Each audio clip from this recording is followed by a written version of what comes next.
తను అన్నట్టు. కొంతమంది మగవాళ్ళు, నేను అంటే సోషల్ యాక్టివిస్ట్ గా ఉన్నాను కాబట్టి నేను చెప్తున్నాను, కొంతమంది మగవాళ్ళు కుక్కల్ని కూడా చేస్తారు తెలుసా?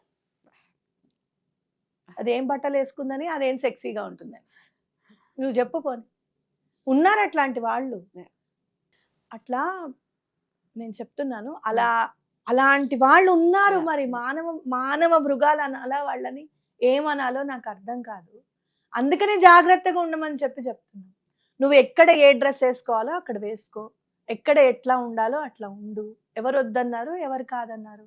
కానీ డ్రెస్సింగ్ వేసుకో అన్నంత మాత్రాన అది తప్పు అనడం చాలా పొరపాటు అంటున్నాను నేను. రైట్. ఇప్పుడు నేను చెప్తాను మా అమ్మాయికి చున్నీ వేసుకోమ్మా అని చెప్తాను, అది పొరపాటు ఎందుకు అవుతుంది? రైట్.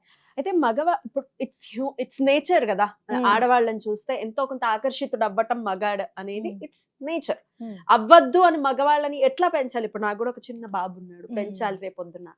ఆడవాళ్ళు ఎలా ఉన్నా, వాళ్ళు బికినీల్లో నీ ముందు తిరిగినా కూడా యూ షుడ్ బి కేర్ఫుల్, అంటే నువ్వు కంట్రోల్లో ఉండాలని ఎలా చెప్పాలి? చిన్నప్పటి నుంచి అమ్మవారిని పూజించడం నేర్పించాలి. ప్రతి ఆడదానిలోనూ అమ్మని చూసే తత్వాన్ని ఇనుమడింపజేయాలి. మనం ఏమనుకుంటున్నాము, చిన్నప్పటి నుంచి ఏదైనా దండం పెట్టుకొని పూజ చేసుకుంటే వీడు స్పిరిచువల్ పర్సన్ అయిపోతాడేమో, రేపు వీడు చదువుకోవడమో, వీడు సన్యాసి అయిపోతాడేమో, ఇదే గోల మనకి ఎప్పుడు కూడా. ఎప్పుడు ఇదే గోల. దానివల్ల మనము పూజలకి, స్తోత్రాలకి, భగవంతుడికి దూరం చేయడం వల్లనే మానసికంగా వాళ్ళు సరిగ్గా ఎదగట్లేదు అనేది గుర్తెరగాలి. అవునా కాదా? సో మనం ఏం చేయాలి అంటే కథలు చెప్పాలి పిల్లలకి, రామాయణ మహాభారతాల్ని నేర్పించాలి.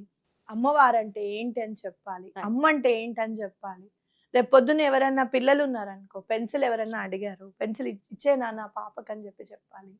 ప్లెడ్జ్ని చదివించాలి. India is my country, all Indians are my brothers and sisters అన్నప్పుడు ఎక్సెప్ట్ వన్ అని నేను అనుకునేదాన్ని. నా మనసులో నేను అశ్వత్థామ అతక్కుంజరా అన్నట్టు ఎక్సెప్ట్ వన్ అని అనుకునేదాన్ని. అంటే ఏంటి అని అంటే, భర్త భార్య తప్పించి మిగతా అందరూ సహోదరులే, నాతో పాటు పుట్టిన వాళ్ళతో సమానము అనేది మైండ్ లో పిల్లలకి ఫిక్స్ చేయగలగాలి. ఇవాళ రేపు ఆ ప్లెడ్జ్ చదివే 5 నిమిషాలు కూడా వేస్ట్, క్లాస్ చెప్పేద్దాము ఒక సమ్ అయిపోతుంది కదా అనుకుంటే జీవితం మొత్తం ఇట్లాంటి సమ్ములు ప్రశ్నార్థకమే అవుతుంది. రైట్. అయితే ఈ టాపిక్ మీదనే నాగబాబు గారు కూడా రియాక్ట్ అయ్యారు. ఒకసారి ఆ క్లిప్ ఒకసారి చూద్దాం. Clip please. ఈ మధ్యకాలంలో ఆడపిల్లల వస్త్రధారణ మీద చాలామంది కామెంట్స్ చేస్తున్నారు. ఓపెన్గా మాట్లాడాలంటే ఈ మధ్యకాలంలో శివాజీ మాట్లాడాడు, ఒక ఆడపిల్ల ఇలాంటి వస్త్రధారణ